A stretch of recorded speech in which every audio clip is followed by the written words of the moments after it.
So bored. Today's so bored. What the? Who are you? Oh, sorry. Allow me to introduce myself. I'm a recon and assistance drone, codenamed Digit, given as courtesy from MacGuffin Technology and Delivery.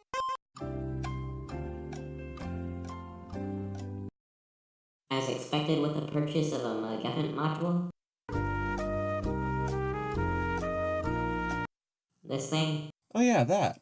So, can I get you anything? I want to do a commentary. Got any material? Well, you're in luck. I just happen to have the right tool for the job.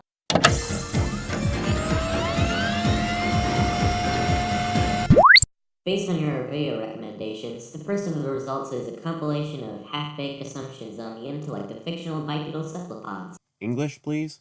Splatoon!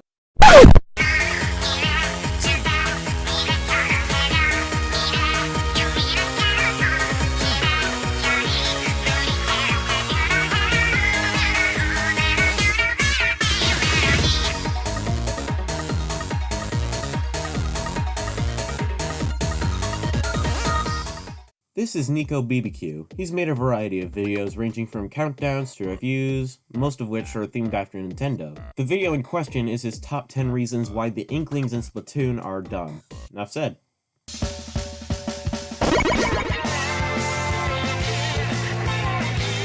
If you've played the original Splatoon or the sequel, then you know that the Inklings, all they do is fight each other. Whether it's in Turf War, Rainmaker, Tower Control or Splat Zones, all they do is destroy each other with ink. I mean, they don't just fight for fun, they literally explode in ink when they get splatted. Look at the slow motion violence, whoa! Usually, creatures are trying to fight other creatures to survive and they work as a team, but here in their turf war, it's only about inking the most turf while killing as many enemies as you can. That's barbaric. These guys are only killing each other for fun. This is some sort of postmodern Squid Gladiator battles. This is so dumb. This won't help their species live long, and these guys are not really smart for doing that. Barbaric, huh? I guess sports such as football, hockey, boxing, wrestling, and the Olympics are only played by a group of meatheads. And this is the Inklings we're talking about. Beings who are 100% muscle. Squids and other cephalopods have similar anatomy, and they can ram their bodies inside bottle caps if they had to. The only way Inklings could kill each other in a turf war is to cover the opponent in ink. It seems more likely the supposedly dead Inklings flatten themselves to get out of the way and sneak off the battlefield to get cleaned up.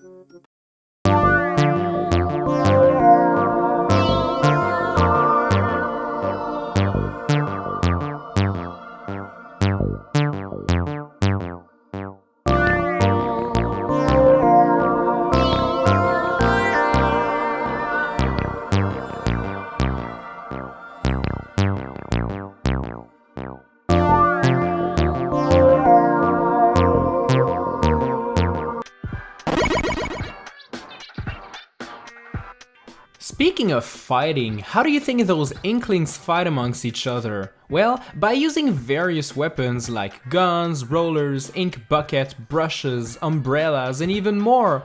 But who make those weapons? Well, it's a little guy named Sheldon. This creature is not an Inkling, as you can see. He's a horseshoe crab. And he's pretty smart too. He talks a lot though. This makes me realize Inklings love fashion. And who gets them clothes, shoes, and hats? A sea slug named Flo, a blue jellyfish named Jalonzo, and a spider crab named Bisque. Wait a minute, all of these guys are the ones that make the clothes, the weapons, and everything for the Inklings. This only means that the Inklings are not smart enough to make those themselves, so they need the help of smarter creatures only to get dressed. Hang on a sec, I don't know how to make clothes. Does that make me an idiot? Let alone the entire human race? Bisque, Flo, and Jalonzo don't make the clothing. They just own their respective clothing stores. This may seem like a coincidence that you don't see an Inkling behind a cash register at the very least, but you don't give us much proof other than, hey, you don't have my hentai. This must be the work of the flying spaghetti monster.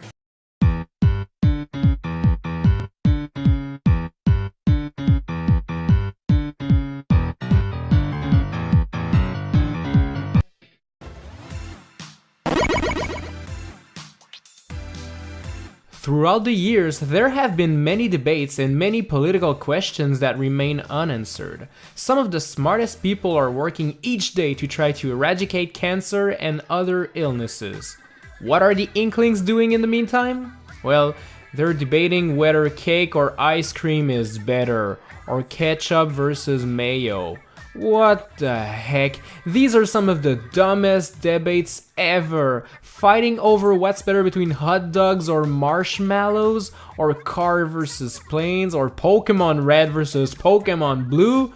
This is so dumb and not important at all. Au contraire, there have been news reports that are canon to the Splatoon series. Theft and retrieval of the Great Zapfish, and when Callie has gone missing and found thanks to the help of Agent 4. Whatever spare time between events are filled with Splatfest results, as they're both popular and convenient for the news station, since whatever celebrities hosting the Splatfests also read the news reports when the time comes.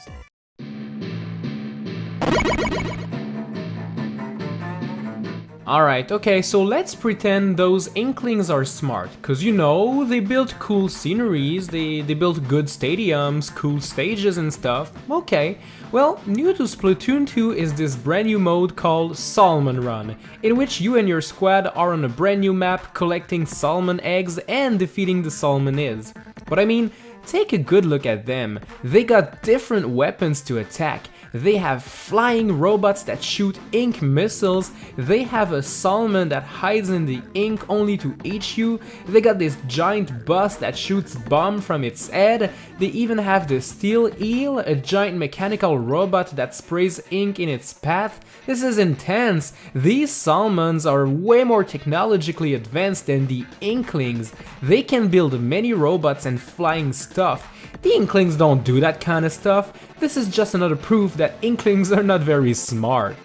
Ignoring the fact you're comparing apples to oranges, the Salmonids appear to be using low-grade or stolen tech from what we can see. Most of these fishy fiends are exploiting whatever deformities they develop, or carrying scrap metal. Even the Salmonids that use more advanced tech have no explanation to how they get it.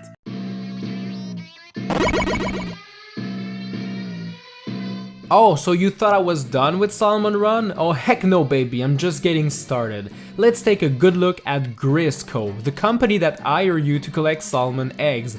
They live in a shady part of Inkopolis, and once inside you get your orders from a grizzly bear statue that talks? What the heck? And have you noticed what you do in Salmon Run? You get sent to the Salmonids Islands to collect eggs and put in a basket in exchange for money. Let me put that in perspective. You are being sent on the salmon's turf to attack and steal their babies. How has no Inkling noticed that they're the one instigating the conflict between them and the Salmonids here? The Inklings are the one being the bad guys here, attacking those poor salmons and stealing their babies. What does Grisco do with the eggs once collected? No one knows, and it seems no one cares. Well, based on my knowledge of Splatoon collectibles, the golden eggs most likely share properties similar to the great Zapfish and seed shells, being a valuable resource of some sort. A more creative thought is that the Salmonids are a diseased species based on their feral behavior and other stylistic choices. These golden eggs could be easier to rehabilitate, and raising them at Inkopolis would help the Salmonids live more peacefully in the future. At least it's better than saying, no one knows and no one cares.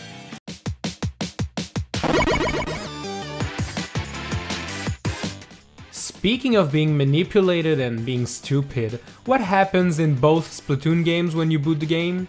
You are greeted with two pop stars telling you what stages to fight on. In Splatoon 1, it's Callie and Mary. In Splatoon 2, it's Pearl and Marina. Every Inkling in town idolizes those pop stars. I mean, look at this kid taking a picture of Pearl and Marina in the background for no reason. What's this? People that like something that I don't? Impossible! Bitch, I'm fabulous! And Pearl and Marina are complete sellouts too, selling their soul to Grisco and inviting Squid Kids to go get salmon babies. Shocking. Completely shocking. Well, when you put it that way, it sure does. What? Oh, gross.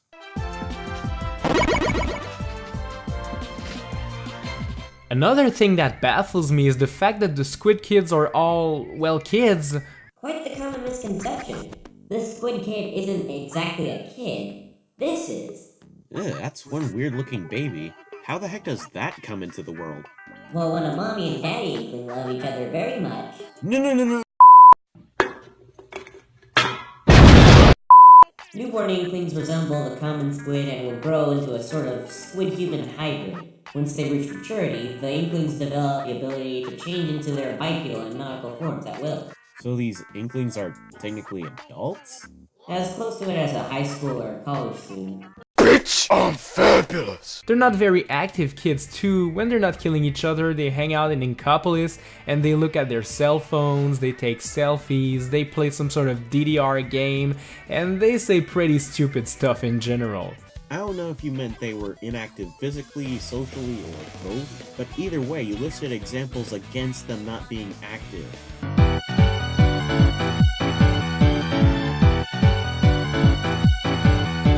This poor Zapfish is living a life stuck there, left alone, only to give electricity for these Squid Kids to take selfies and dance on bad music. Okay, ignoring that the Great Zapfish isn't chained to the tower it's on, but you can see the Great Zapfish swimming freely in Piranha Pit after beating the story mode. Now, if you think this might be a second Great Zapfish, that wouldn't explain why the Octarians, the antagonists of those Splatoon games, kidnap the only Great Zapfish you see in the game.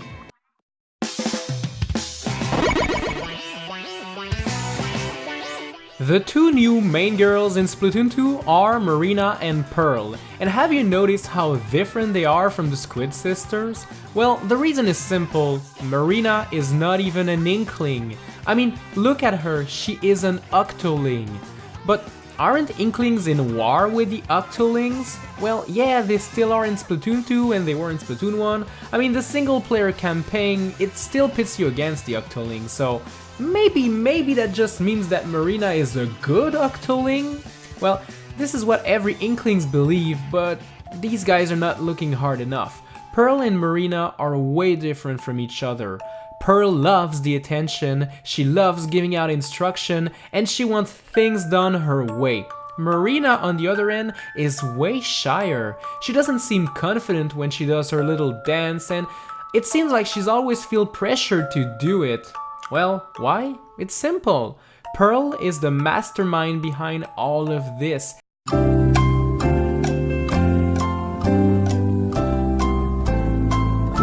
She is holding Marina hostage and she's forcing her to do what she wants because she wants to replace the Squid sisters as the freshest squids in town. Or Marina is actually some kind of spy and really is in charge. Or she isn't very social, considering she's an octoling among inklings. Or the curtains are just blue and it's time for your medication. Or maybe Senpai noticed me the whole time.